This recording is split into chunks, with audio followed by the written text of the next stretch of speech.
প্রতিযোগিতায় নির্ধারিত দিন সমুপস্থিত। জিমি প্রতিযোগিতার মঞ্চে আগমন করলেন। তার দৈহিক উচ্চতা ছিল 5 ফুট 6 ইঞ্চি। পক্ষান্তে তার প্রতিদ্বন্দ্বীর উচ্চতা ছিল 6 ফুটের বেশি। উচ্চতার সেই এই বেশ কম দেখে দর্শকরা হেসেই খুন। তারা ভাবলো নিছক তামাশা ছাড়া কিছুই না। তার প্রতিদ্বন্দ্বী এটাকে নিছক ছেলে খেলাই মনে করলো। তার ধারণা ছিল মিনিট কয়েকের মধ্যে তিনি জিমিকে কুপোকাত করে ফেলতে পারেন। প্রতিযোগিতায় ঘণ্টা ধ্বনি হলো। জিমি প্রথম রাউন্ডের প্রথম প্রতিদ্বন্দ্বী চোয়ালে এমন জোরে একটা ঘুষি মারল যে মুখ থুবড়ে বেহুশ হয়ে গেল। দর্শকদের অবাক বিস্ময়ের মধ্যে চোখের পলকে প্রতিযোগিতা সমাপ্ত হলো এবং ক্যালিফোর্নিয়া বিশ্ববিদ্যালয় বিজয়ের শিরোপা লাভ করলো। জিমির দুই ছেলে, ওদের একজন বিমান বাহিনীতে আর একজন ওয়েস্ট পয়েন্টে চাকরি করে। জিমি শৈশবকাল হতেই তাদের মল্লযুদ্ধ শিক্ষা দিতেন। জিমি তার বড় ছেলেকে কথা দিয়েছিলেন মুষ্টিযুদ্ধে সে তার পিতাকে হারাতে পারলে তাকে ঘোড়া পুরস্কার দিবেন। ছেলে কখনো এই পুরস্কার লাভ করতে সক্ষম হয়নি, কিন্তু একবার এক প্রীতি ম্যাচে সে তার বাবার একটি দাঁত ভেঙে ফেলতে সক্ষম হয়েছেন। সেজন্য জিমির আফসোস হয়েছিল মোটেও না, বরং তার গৌরববোধ হয়েছিল। পরের দিন বিমান ভ্রমণ সংক্রান্ত এক সম্মেলনে উপস্থিত প্রত্যেকটি লোককে তার ভাঙা দাঁত দেখিয়ে বলেছিলেন, এ আমার ছেলের কৃতিত্ব। আজীবন সংগ্রাম বিলাসী এ লোক কিন্তু মনের দিক থেকে ছিলেন একেবারে নিরহংকার ও প্রসার বিমুখ। কিছুদিন পূর্বেও ঘটনা বিখ্যাত বৈমানিক ফ্রান্স হাকাস বিমান উড্ডয়নের সংক্রান্ত একটি পুস্তক রচনায় হাত দেন। তিনি জিমিকে স্বীয় অভিজ্ঞতার লব্ধ তথ্যের আলোকে একটি অধ্যায় লিখে দেওয়ার জন্য বিশেষভাবে অনুরোধ করেন। জিমি তার অনুরোধ রক্ষা করলেন বটে, তার স্বীয় অভিজ্ঞতার লব্ধ তথ্যের আলোকে নয়, অন্য এক কৃতিমান বৈমানিক কৃতির কথা দিয়েই রচনা করলেন অধ্যায়টি, এবং কোথাও নিজের নামটুকু উল্লেখ করলেন না। জিমির বরাবর অভ্যাস ছিল তিনি স্বীয় ভুল ত্রুটি অকপটে স্বীকার করতেন এবং নিজের দোষ ত্রুটি অন্যের ঘাড়ে চাপাবার চেষ্টা করতেন না। প্রসঙ্গত ও উল্লেখ করা যায় যে 1922 সালে তিনি নিয়মিত বাহিনীতে সেকেন্ড লেফটেন্যান্ট হিসেবে কর্মরত ছিলেন। এক রাতে ফ্লোরিডার বিমান ঘাঁটি থেকে DH-4 মার্কা যুদ্ধ বিমান নিয়ে উড্ডয়ন করলে এক খাম্বার সহিত ধাক্কা খেয়ে বিমানখানা বিধ্বস্ত হয়ে যায়। ভাগ্যক্রমে তিনি অক্ষত অবস্থায় বেঁচে যান। সহকর্মী দুর্ঘটনার কারণ জিজ্ঞেস করলে বিমানের উপর দোষ চাওয়ার চেষ্টা না করে জবাব দিলেন, ঠিকমতো চালনা করতে পারিনি বলে দুর্ঘটনা ঘটছে। কোনো বিষয় বা দুর্ঘটনা সম্পর্কে খুব সংক্ষিপ্ত রিপোর্ট লিখতেন, কিন্তু লিখতেন সত্যটুকু। উদাহরণস্বরূপ বলা যায় 1929 সালে বিমান মহড়ার সময় জিমি একটি বিশেষ ধরনের বিমান দেওয়া হয়। ইতিপূর্বে এ ধরনের বিমান তিনি আর কখনো দেখেননি, তাই বিমানের ক্রিয়া কৌশল দেখবার আগে বিমানটি পরীক্ষা করে দেখে যুক্তিযুক্ত মনে করলেন। তিনি চট করে বিমানখানা নিয়ে আকাশে উঠলেন। তারপর বিমানের মাথা নিচের দিকে করে মিনিট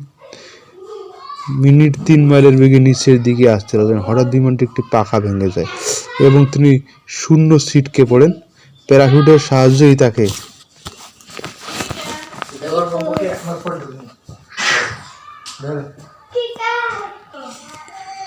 তিনি কাজকর্মের রসিকতার প্রিয় ছিলেন খুব। বছর কয়েক হলো একবার বিমান উড্ডয়নের বিমান ভ্রমণ সংক্রান্ত ব্যাপারে একটি সম্মেলন অনুষ্ঠিত হয়। তিনি বিমান বিশেষজ্ঞ বৈজ্ঞানিকগণ অংশগ্রহণ করেন। সম্মেলনে জিমিকে ভাষণ দেওয়ার জন্য আমন্ত্রণ জানানো হয়েছিল। ভাষণ দান করলে বিমান বাহিনী যেসব নতুন নতুন অস্ত্র ও বোমা উদ্ভাবন করেছেন তার একটি ফিরিসি দিয়ে একটি ছোট ডিব্বি তুলে ধরে বললেন, এটি হচ্ছে সবচেয়ে ভয়ানক বিপজ্জনক বোমা। এটি যদি আমার হাতে ফসকে ঘরের মেঝেতে পড়ে যায় তাহলে আপনারা শুদ্ধ ঘরটি ধ্বংসস্তূপে পরিণত হবে। আসলে তিনি ডিব্বাটির মধ্যে পানি ছাড়া আর কিছুই ছিল না। 30 সেকেন্ড পরে বক্তৃতারত অবস্থায় ইচ্ছাপূর্বক তিনি ডায়াসের উপর এমনভাবে চাপড়ে পড়লেন যে ডিব্বাটি পড়ামাত্র যেন ঘরের বৈদ্যুতিক সরবরাহ বন্ধ করে দেওয়া হয় এবং মঞ্চের পশ্চাৎ দিক থেকে কয়েকজন সৈন্য যেন ঘরের মধ্যে লোকের মাথার ওপর দিয়ে ফাঁকা ফায়ার করতে থাকে। হুলস্থুল কাণ্ড বেঁধে গেল। ধাক্কা ধাক্কি ঠেলাঠেলির মধ্যে লোকেরা মাথায় টক্কর খেতে লাগলো এবং সিগারেটের আগুন পরস্পরে মুখ পুড়তে লাগলো। 1918 খ্রিস্টাব্দে জিমি তার এক সহপাঠী মহিলাকে বিয়ে করলেন। ভদ্র মহিলার নাম ডি চার্লস। জিমি 1924 সালে মাসাচুসেটস ইনস্টিটিউট অফ টেকনোলজি থেকে এমএসসি ডিগ্রি লাভ করেন এবং পরবর্তী বছর ইনস্টিটিউটে তাকে ডক্টরেট ডিগ্রি দান করে। কয়েক বছর পূর্বে তাকে বিমান সংক্রান্ত বিজ্ঞান একাডেমির সভাপতি মনোনীত করা হয়। বিমান শিল্পের সহিত সংশ্লিষ্ট ব্যক্তিদের জন্য এটাই সর্বোচ্চ সম্মানজনক পদ বলে গণ্য করা হয়। 1946 সালে জীবনব্যাপী সেবার স্বীকৃতি স্বরূপ গুগেনহেইম মেডেল উপহার দেওয়া হয়। তাছাড়া বিমান যুদ্ধে বৈশিষ্ট্যপূর্ণ কৃতিত্বের জন্য তাকে সার্টিফিকেট প্রদান করা হয়।